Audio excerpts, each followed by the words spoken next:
Hello, my name is Dr. Gary Graham. I'm an Associate Professor here at Leeds University Business School. My research focuses on the impact of the Internet and digital technologies on business and operations models, and specifically I'm focusing my work on big data and the reimagining of the car.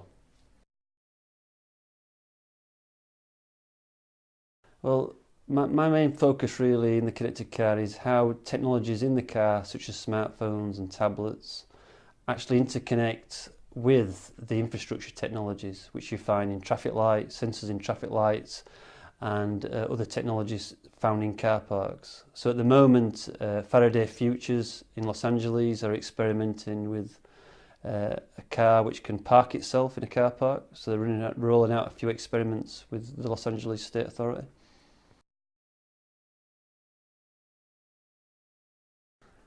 The effect will be quite dramatic in terms of the business models, in that car companies will have to become more focused upon service innovation rather than product innovation.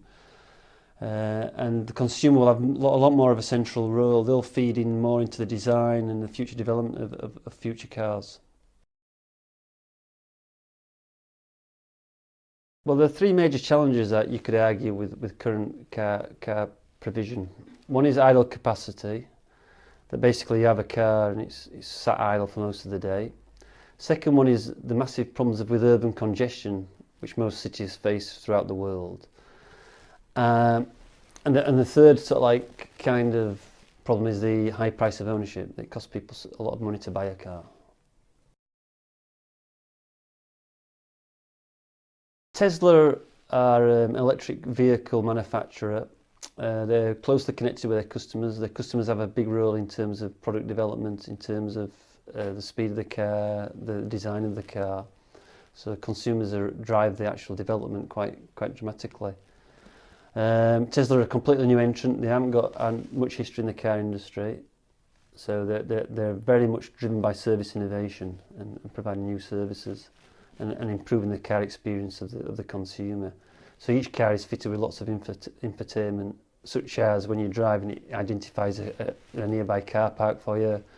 It shows you if there's road tolls ahead. It shows traffic incidents. So it provides a lot of electronic interface with you in terms of the driving experience. Second, Uber is a hail cab service where you can have a smartphone application and connect with local Uber drivers. You have no terms of physical payment. It's all done through credit cards. So it's a very synchronous system. By that I mean that it provides instant capacity to meet your demands. So wherever you are, you can tap in your journey and the Uber driver will arrive a lot more quick than usually most taxi firms can. So it's very much based upon speed of response to the driver. The third one, Drive Now, is an interesting model rolling out first in Berlin, and now we can find it in London.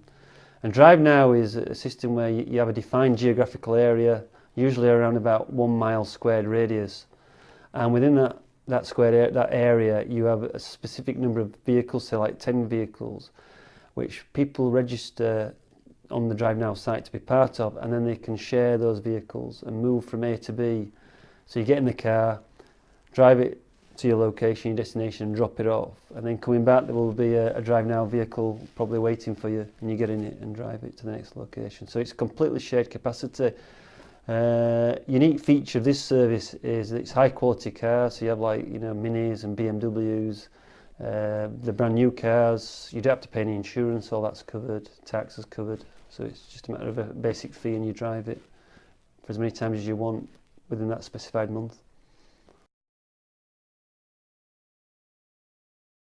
The main drivers of these services is flexibility and responsiveness to the customer.